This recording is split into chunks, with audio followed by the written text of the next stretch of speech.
भांडूपमध्ये धक्कादायक प्रकार, शौचालयातच थाटलं संसार, प्रशासनाचं दुर्लक्ष। माझा बीएमसीला प्रश्न आहे की हे शौचालय आहे की कोणाची प्रायव्हेट प्रॉपर्टी आहे। राष्ट्रवादीच्या मुंबई कार्याध्यक्ष मनीषा तुपे यांनी सुभाषनगर भांडूप परिसरात पाहणी करत असताना एक धक्कादायक प्रकार उघडकीस आणला। सुभाषनगर किन्नीवाडी परिसरात चालू शौचालयात अनधिकृतरित्या अतिक्रमण करून संसार थाटल्याचा धक्कादायक प्रकार उघडकीस आलेला आहे। या ठिकाणी रात्री शौचालयात बसून मद्यपान केलं जातं। शौचालयासमोर नशेत लोक बसलेले आढळतात। महिलांना रात्री अपरात्री शौचालयात जायचं असतं। ही परिस्थिती अतिशय गंभीर असून महिलांच्या सुरक्षिततेचा प्रश्न उपस्थित झाला आहे। अशा परिस्थितीत जर एखाद्या मुलीवर किंवा महिलेवर अतिप्रसंग झाला तर याला जबाबदार कोण, असा प्रश्न यावेळी उपस्थित झाला आहे।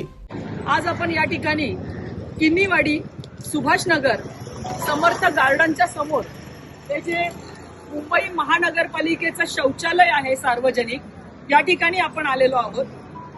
अतिशय धक्कादायक प्रकार मी विभागामध्ये फिरताना या ठिकाणी पाहिला। महानगरपालिकेचं शौचालय आहे। विभागातल्या या सगळ्या महिला भगिनी दिवसा अपरात्री शौचालयाचा वापर करत असतात। शौचालय म्हटलं की ती सुरक्षिततेची जागा महिलांसाठी असली पाहिजे, परंतु या ठिकाणी भयानक परिस्थिती अशी आहे, आपण पाहू शकता।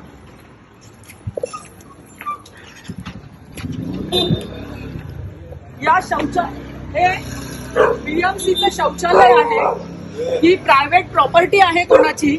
या ठिकाणी आपण पाहू शकता हे कपडे, हे बेड, या गाद्या, या ठिकाणी भांड्याचा संसार आहे। आतमध्ये जेवण बनवलं जातंय, या ठिकाणी जेवण बनवलं जात आहे।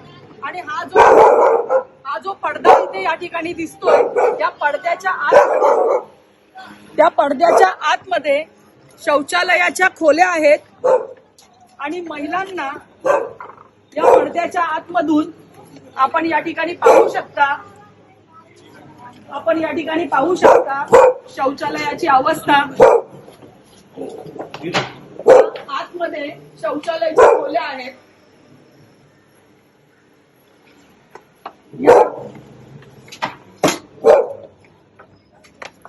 माझा बीएमसीला प्रश्न आहे की हे शौचालय आहे की कोणाची प्रायव्हेट प्रॉपर्टी आहे।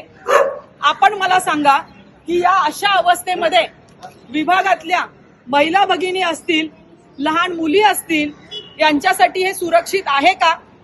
या ठिकाणी जे कोणी इथे राहत असतील, त्यांच्या घरामध्ये पुरुष असतील किंवा विभागातले सुद्धा इतर कोणी पुरुष या ठिकाणी जर बसलेले असतील आणि महिला भगिनी रात्रीच्या शौचालयाला जात असतील तर ते त्यांच्यासाठी सुरक्षित आहे का?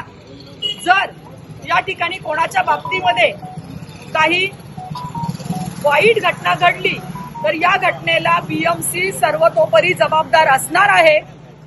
या विभागामध्ये हा जंगलराज चाललेला आहे। लोकांना त्यांचे अधिकार माहीत नाहीये, लोकांमध्ये सुरक्षिततेची भावना नाहीये, लोकांना हेच माहीत नाहीये की या अशा अवस्थेमध्ये आपण शौचालयाचा वापर करणं हे धोकादायक आहे। परंतु कुठे जायचं, कोणाला सांगायचं, कसा आवाज उठवायचा, या भावनेमधून लोक हे गप्पपणे सगळं सहन करत आहेत। माझा बीएमसीला प्रश्न आहे, मला याच्यावर लवकरात लवकर कारवाई पाहिजे। धन्यवाद।